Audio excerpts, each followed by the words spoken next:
But the humans decide they're going to be sociopaths and greedy, and then they renege on their contracts, and then that's why our courts are full of these guys, partners suing each other because they didn't follow through.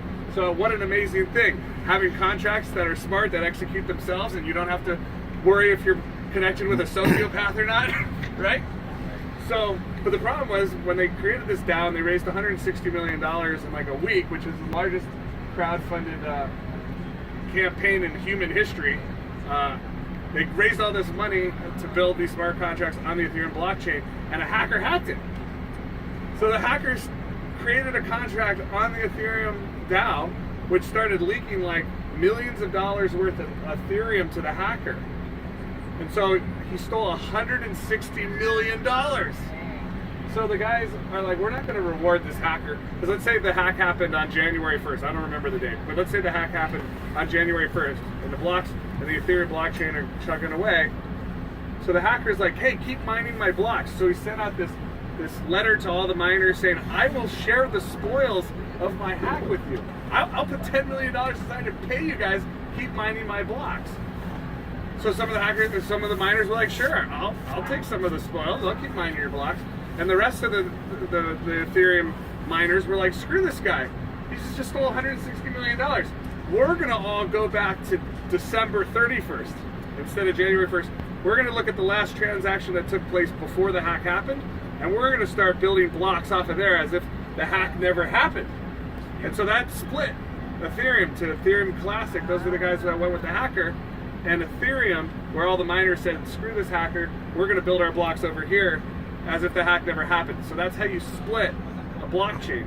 So that's the next question is like, well, the SegWit versus the Bitcoin Unlimited discussion about raising the block size for Bitcoin. The only way you can actually split the Bitcoin blockchain is by getting the miners. You have to have 51% of the miners say, all right, we're going to build off this block with this software SegWit versus raising the block size with Bitcoin Unlimited. That's how blockchains can be hard forked, they call it. So, we had consensus in New York City, and all these miners signed off on SegWit, which creates kind of the granddaddy blockchain going along, and it creates a layer on top of it that can handle like 10,000 transactions a second, called the Lightning Network. And so SegWit means segregated witness, so it means you don't have to have the entire 75 gigabyte blockchain in every transaction that's started since 2009. You don't have to if you guys tried to download the entire blockchain right now, it'd take you like 2 to 3 weeks to download the blockchain, which is every single transaction that's ever happened in Bitcoin since Bitcoin was started, from the Genesis block. That's why the Genesis mining is one of the companies, because from the Genesis block on. Segregated just goes date to date. Yeah, so what will basically happen is they'll be able to handle tens of thousands of transactions up here really fast and confirm fast, and then every like half hour drop it onto the big blockchain, and then millions of transactions, and then drop. Millions of transactions get bundled into the blocks and dropped onto the blockchain as it goes along. And once something's been added to the blockchain, it's impossible to reverse that transaction. It's kind of like a tadpole turning into a frog. Frogs don't turn into tadpoles, it only goes one way. Or caterpillars turning into a butterfly. You never see a butterfly turning back into a caterpillar. When something's loaded to the blockchain, all these transactions are bundled, loaded to the blockchain, and then another block is added to the blockchain that's confirmed by all the miners. It's impossible to go back and reverse that transaction. That's what makes it so secure in terms of, you go to these corrupt countries, that have dictators that get into power and they're like, oh, you don't own this real estate anymore. Or you can hack elections. Well, with the blockchain, if we put an election up on the blockchain, it's an election that can never be hacked. A transparent election that can't be hacked, that alone is going to change the world. You're securing all your real estate on the blockchain to everything else. I mean, we always talk about the 2 billion people that can't even prove they exist, right? And 5 billion of those people can't even open bank accounts, right? So they've been blocked from doing any kind of business. With Bitcoin, we can give them a wallet right away. We can secure their identity, secure their election, secure their wallet, secure their real estate. It's going to absolutely change the entire planet. And we get to get a piece of everything because we're the ones that secure the blockchain, right? So that's why this is so exciting, and why the Bitcoin network is so strong, because like I was explaining, Ethereum is only like 17 terahashes because it's GPU chips, but because we got Bitcoin ASIC chips in there, 2 or 3 of those boxes, 2 or 3 of these things, in terms of computer processing power, can process more, is basically stronger than the entire Ethereum global network.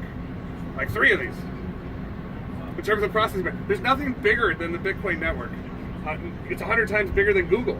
There's nothing on Earth bigger in terms of computer processing power. And a lot of it's sitting in there. There's like 200 million, the equivalent of like 200 million laptop computers in there hashing away right now. You only saw one of the rooms. There's like 17 rooms that go forever. It's loaded with this equipment. So and you can, it's totally transparent, so you can see it. You can see it daily. On BitClubPool.com, you can check the pool stats and see where we are in terms of our computer processing power. But what I like to explain, because a lot of people, it blows their minds. They can't figure this out. So I always tell people, look, like a megabyte is a picture. You got 1,000 megabytes together, and that's a gigabyte. That's like downloading a movie or something. A movie's around a gigabyte, right? You got 1,000 gigabytes is a terabyte. 1,000 terabytes is a petabyte, right? Same in computer processing power. So you have a laptop computer, which is like 1 gigahash, right? That's a laptop. That's what most of our laptops are, maybe 1.5 gigahash. You got 1,000 laptops in a room, that's a terahash. 1,000 terahashes in a room, a petahash. That's 1 million laptops. 1,000 times 1,000 is a million, right? So 1 million laptops is a petahash. We have 200 petahash. That's like 200 million laptops. Chugging away 24/7 for us. Yeah. Print that money. But that's just one location. There's some secret stuff. I should wait and let them talk about it. But basically, the next thing is like, we're gonna start buying power plants. We're taking the world. I mean, that's basically what this is 2 tell 2 tell 2 tell 2 tell 2. Oh man, I mean, you can do a lot when you've got an army, right? I mean, that's the whole thing. Is we're creating an army that's going to change the world. That's going to bring us everywhere to all the corners of the world. Where else? What other business can you guys build where you're open for business 24/7 in all the countries of the world? No matter where you go, anywhere on Earth, you can make money. Get paid 7 days. That's what's so great about this freedom. You can go anywhere, do anything, you make money everywhere. And the spearhead of the whole thing is our core process. This is the leadership of BitClub, These are the creme de la creme, the people, and congratulations for getting here. Yeah! You guys are the founders. Everyone's like, who's the founder of BitClub? BitClub, who's the founder? You are! You are! Right? It says founder. One day we'll say monster founder. Yeah. Yeah, so that's what's so exciting about it. It's Times really, 3. It's really fun. There you go. Yeah. We got Billy over here who went pro builders first week of this thing. Woo! Jay's Jay going all the too. way Yeah. Jay's rocking. Of course, you're a master builder. That's pretty good. Pretty exciting. Dave's just getting started. Dave came here and said, Yeah, baby. Here. You got baby in the corner. Yeah. Nobody puts baby in the corner. Didn't need an explanation. Nope. Didn't I need just a trust compliment. Joby. That's all the reason I'm That's there. right. Dave has known me since I was like 15 or 16 years old, like in high school still with his son, and it's so cool how it's come back around full circle, because we used to go to his house. He had the